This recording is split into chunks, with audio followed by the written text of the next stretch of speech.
ওম নমো ভগবতে বাসুদেবায় নমঃ। রাধে রাধে। গীতার মূল্যায়নের আজকের ভিডিও সুখের আড়ালে লুকিয়ে থাকা চরম সত্য। শ্রীমদ্ ভগবদ্ গীতার পঞ্চম অধ্যায়ের 22 নম্বর শ্লোক থেকে জানব। 22 নম্বর শ্লোক সংস্কৃতে বলা হয়েছে, যে হি সংস্পর্শজা ভোগা দুঃখ জনয় এবতে আদ্যন্তবন্ত কন্তেয় ন তেষু রমতে বুধ। এর অনুবাদ, কারণ হে কুন্তী নন্দন, ইন্দ্রিয় ও বিষয় সংযোগে উৎপন্ন যে সমস্ত ভোগ অর্থাৎ সুখ তা আদি অনন্ত বিশিষ্ট এবং দুঃখের হেতু, সুতরাং বিবেকবান ব্যক্তি তাতে রত হন না। এই শ্লোকের ব্যাখ্যা হল, যে হি সংস্পর্শজা ভোগা অর্থাৎ রূপ, রস, শব্দ, স্পর্শ, গন্ধ এই বিষয়গুলিতে আসক্তিপূর্বক ইন্দ্রিয়ের সম্পর্ক হলে যে সুখ পতিত হয় তাকেই বলা হয় ভোগ। সম্পর্কজনিত অর্থাৎ ইন্দ্রিয়জনিত ভোগে মানুষ কখনো স্বাধীন নয়। সুখ, সুবিধা এবং মান মর্যাদা পেয়ে প্রসন্ন হওয়াকে ভোগ বলা হয়। নিজের বুদ্ধিতে যে সিদ্ধান্তটিকে মর্যাদা দেওয়া হয়, অপর ব্যক্তির দ্বারা সেই সিদ্ধান্তের প্রশংসা শুনে যে তৃপ্তি ও সুখ হয়, তাও এক প্রকারের ভোগ। তাৎপর্য হলো এই যে, পরমাত্মা ছাড়া প্রকৃতিজাত যত প্রাণী, পদার্থ, পরিস্থিতি, অবস্থা ইত্যাদি আছে, তার মধ্যে যে কোনো প্রকৃতিজাত করণ সহযোগে সুখভোগ করাকেই ভোগ বলা হয়। শাস্ত্র নিষিদ্ধ ভোগ সর্বতোভাবে ত্যায্য তো বটেই, শাস্ত্রবিহিত ভোগও পরমাত্মা প্রাপ্তির পথে বাধা সৃষ্টিকারী হওয়া পরিত্যাজ্য। কারণ জড়ত্বের সম্পর্ক ছাড়া ভোগ হয় না এবং পরমাত্মা প্রাপ্তির জন্য জড়ত্বের সঙ্গে সম্পর্ক ছেদ করা অত্যন্ত আবশ্যক। আদ্যন্তবন্ত অর্থাৎ সমস্ত ভোগই আদি অন্ত বিশিষ্ট, তা অনিত্য এবং পরিবর্তনশীল, তা কখনোই একভাবেই স্থির থাকতে পারে না। অর্থাৎ এই ভোগগুলি স্বয়ংয়ের সঙ্গে কোনোভাবে ঐক্য নেই। ভোগ আদি ও অন্তবিশিষ্ট এবং স্বয়ং সর্বদা স্থির রূপে বিরাজমান। ভোগ হলো জড় আর স্বয়ং চেতন বিশিষ্ট। ভোগ হচ্ছে বিকারী এবং স্বয়ং নির্বিকার। ভোগ হলো আদি অন্ত বিশিষ্ট এবং স্বয়ং হলেন অনাদি অনন্ত। সেই জন্য ভোগ হতে কখনোই স্বয়ং সুখলাভ করতে পারে না। জীব হলো পরমাত্মা অংশ, মমেই বাংশ জীবলোকে। সুতরাং পরমাত্মা হতেই তার অক্ষয় সুখ প্রাপ্তি সম্ভব। ভোগ অস্থায়ী অর্থাৎ সেটি সংযোগ বিয়োগ সম্পন্ন। এই দিকে দৃষ্টি দিলেই সুখ দুঃখের প্রভাব কমে যায়। সেই জন্য আদ্যন্তবন্ত পদটি ভোগের প্রভাব দূর করার জন্য ঔষধ স্বরূপ। দুঃখ যৌনয় এবতে, সম্পর্কজনিত যত সুখ আছে তা সবই দুঃখের উৎপত্তি স্থান। সম্পর্কজনিত সুখগুলির উৎপত্তি হয় দুঃখ থেকে এবং তা দুঃখেই শেষ হয়। প্রথমে কোনো বস্তুর অভাবরূপ দুঃখ অনুভব হয়, পরে সেই বস্তুর প্রাপ্তিতে সুখ হয়। বস্তুর অভাবরূপ দুঃখ যে পরিমাণে হয়, তার প্রাপ্তিতেও সুখ সেই পরিমাণেই হয়।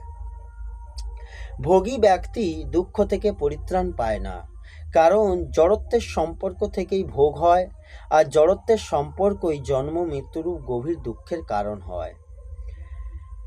পরিণাম দুঃখ, তাপ দুঃখ এবং সংসার দুঃখ, এই তিন প্রকারের দুঃখ সকলের মধ্যে বিদ্যমান থাকায় এবং তিনটি গুণের বৃত্তি পরস্পর বিরোধী হওয়ায় বিবেকবান ব্যক্তিদের কাছে সমস্ত ভোগই দুঃখরূপ হয়ে থাকে। সমস্ত বিষয় ভোগই আরম্ভে সুখাবহ মনে হলেও পরিণামে তা দুঃখই প্রদান করে। কারণ ভোগের পরিণামে নিজ শক্তি হ্রাস হয় এবং ভোগ্য পদার্থ নাশ হয়। এই হলো পরিণাম দুঃখ।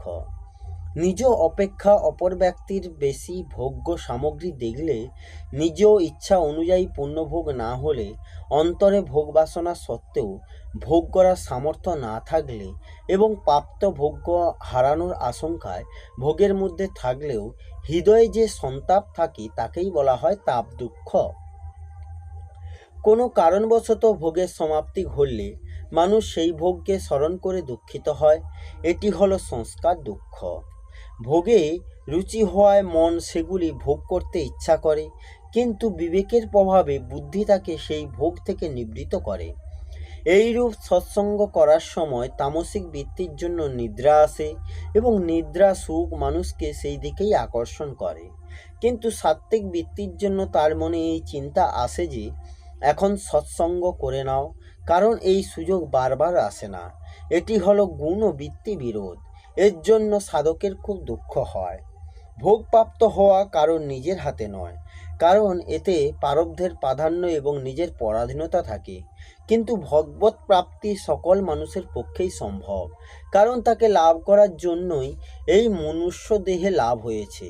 দুটি মানুষ সমানভাবে ভোগ সামগ্রী পেতে পারে না, কিন্তু মানুষ মাত্রই ভগবানকে সমানভাবে লাভ করতে পারে।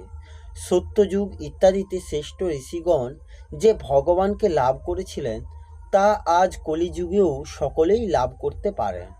ভোগপ্রাপ্তি সকলের চিরদিনের জন্য হয় না, কিন্তু ঈশ্বর প্রাপ্তি চিরদিনের জন্য হয় এবং সবার জন্য হয়। অর্থাৎ ভোগে প্রাপ্তির বিভিন্নতা থাকে, আর এগুলি ত্যাগ করলে সব এক হয়ে যায়। এবপদ্রির অর্থ হল যে ভোগ নিঃসন্দেহে নিশ্চিতরূপে দুঃখের কারণ। সেগুলি সুখ আছে বলেই মনে হলেও প্রকৃতপক্ষে তাতে সুখের লেশমাত্র নেই। ন তেষু রমতে বুধ। সাধারণ মানুষের যেসব ভোগে সুখ আছে বলে মনে হয়, বিবেকবান ব্যক্তিগণ তাতে দুঃখরূপ জানেন। সেই জন্য তারা সেই ভোগে রত হন না, তার অধীনও হন না। বিবেকবান মানুষের এই জ্ঞান থাকে যে জগতের সমস্ত দুঃখ, সুখ, পাপ, নরক ইত্যাদি সংযোগজনিত সুখের ইচ্ছার উপর ন্যস্ত। নিজের এই জ্ঞানকে গুরুত্ব দেওয়াতেই তারা হলেন বুদ্ধিমান। অপরপক্ষে যারা এই ভোগ দুঃখদায়ক জেনেও এইসব ভোগ কামনা করেন, তাতেই রত থাকেন, তারা প্রকৃতপক্ষে নিজ জ্ঞানের যথার্থ গুরুত্ব না দেওয়ায় বুদ্ধিমান বলার উপযুক্ত নন। ভোগের কামনা পোষণ করেন না বা তাতে রতও থাকতে পারেন না। ন তেষু রমতে বুধ। অর্থাৎ বিবেকবান মানুষ ভোগে রত থাকেন না, কারণ ভোগ কামনা বিবেকবান ব্যক্তিদের নিত্য বৈরী স্বরূপ। অজ্ঞ ব্যক্তিদের ভোগ ভালো লাগে, কারণ অজ্ঞতার কারণেই দোষাদিতে গুণ বৃদ্ধি হয়। সব ভোগই দোষজনিত। অন্তরে কোনো দোষ না থাকলে ভোগ বুদ্ধি হয় না। বিবেকবান ব্যক্তিরাই দোষ দেখতে পান, তাই তারা ভোগে রত হন না, অর্থাৎ তার থেকে সুখ গ্রহণ করেন না। যা সর্বদা থাকে না বা ক্ষণস্থায়ী, তেমন বস্তুর ইচ্ছা বিচারশীল ব্যক্তি করেন না, কেননা তিনি জানেন যে প্রাপ্ত কোনো বস্তু ব্যক্তি যোগ্যতা সামর্থ্য তার নয় এবং তার জন্যও নয়। শুধু তাই নয়, এই অনন্ত বিশ্বে এমন কোনো বস্তু নেই যা তার বা তার জন্য। অনন্ত প্রিয় বস্তুও চিরকাল তার থাকবে না বা তার সঙ্গেও থাকবে না। তাই বিবেকবান ব্যক্তির এই দৃঢ় নিশ্চয়তা থাকে যে যে বস্তু এবং ব্যক্তি সর্বদা তার সঙ্গে থাকবে না, সেগুলি ব্যতীতই তিনি চিরপ্রসন্ন থাকতে সক্ষম। এই হল শ্রীমদ্ ভগবদ্গীতার পঞ্চম অধ্যায়ের কর্মসন্ন্যাস যোগের 22 নম্বর শ্লোকের অনুবাদ সহ ব্যাখ্যা। আসবো পরের ভিডিওতে। রাধে রাধে। জয় শ্রীকৃষ্ণ। জয় গীতা।